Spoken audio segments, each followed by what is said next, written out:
Hello students, welcome to bmsclasses.com। हम बात करेंगे द्रव्य गुण सब्जेक्ट की। द्रव्य गुण का फर्स्ट पेपर है जिसमें हम द्रव्य परिचय स्लाइड में देख रहे हैं। अगर बात करें द्रव्य के परिचय में तो हम द्रव्य शब्द की निरुक्ति, परिभाषा, उसका पंचभौतिक उत्पत्ति, द्रव्य के औषधत्व और उसकी प्रधानता पे बात करेंगे। यह एक प्रश्न बनता है आपके सिलेबस में जो 10 या 15 नंबर में भी पूछा जाता है। उसी प्रश्न का यह उत्तर बन सकता है आपका। निरुक्ति देखें तो द्रवगतो धातु से द्रव शब्द का उत्पन्न हुआ। द्रव शब्द उत्पन्न होता है गतो धातु से। गतो शब्द में गति है और गति के इस शब्द में गमन और प्राप्ति दोनों शब्दों का अभिप्राय छिपा हुआ है।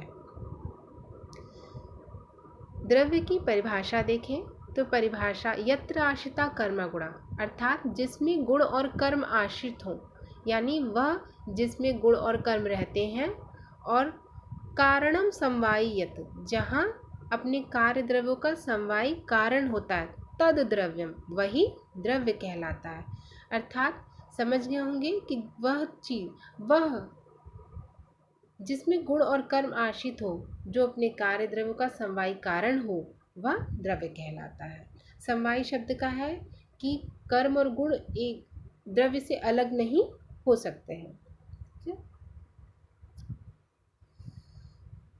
पंचभौतिक उत्पत्ति देखें तो सभी द्रव्य, सर्व द्रव्यम पंचभौतिकम, यानी जितने भी द्रव्य पृथ्वी पे हैं, सृष्टि ने उत्पन्न किया है, उसमें सभी में 5 महाभूतों का समावेश है।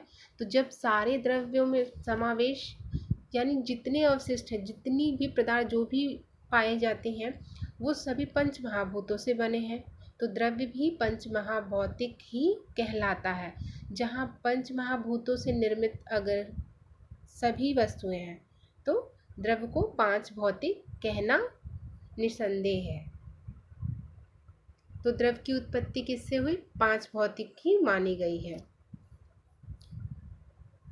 द्रव्य का औषधत्व देखें तो द्रव्य औषधत्व में हम देखते हैं कि जगत की कोई भी ऐसी वस्तु नहीं है जो औषध नहीं है। संसार से कोई भी द्रव्य औषध तभी है जब उसका प्रयोग स्वरस आदि कल्पनाओं, मात्रा, काल, संयोग आदि का विचार करके युक्ति पूर्वक, जब हम किसी रोगी के स्वास्थ्य की रक्षा कर रहे हों या उसके विकार का प्रशमन करें, तभी कोई पदार्थ द्रव्य औषध कहलाता है। अर्थात द्रव्य औषध है, इसका भी अपना एक क्राइटेरिया है कि हम तभी उसे औषध कह रहे हैं जब वो स्वास्थ्य की रक्षा करे या विकार का प्रशमन करे।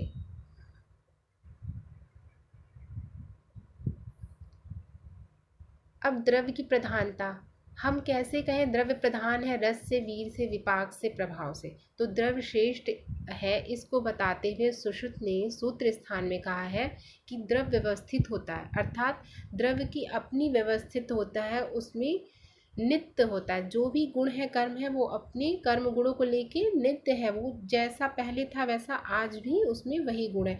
जैसे अगर शहद मीठा है तो वो सदियों से मीठा ही होता है, नित्य है उसका गुण। स्वजात्य व्यवस्था है, उसकी अपनी अपनी जाति, अपनी प्रकृति, अपना प्रकार चला आ रहा है। जो जैसे हरितकी है तो हरितकी के अपने गुण अपना चला आ रहा है।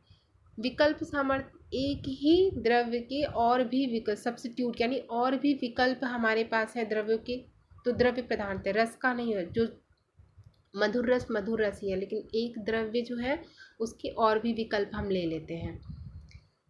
एक देश साधत्व का मतलब है कि एक देश साधत्व से भी वो प्रधान है, क्योंकि कोई एक रस अकेला चिकित्सा नहीं कर सकता, पर एक द्रव्य का एक ही गुण कई रोगों को मुक्त कर देता है, यानी कई रोगों की चिकित्सा कर देता है।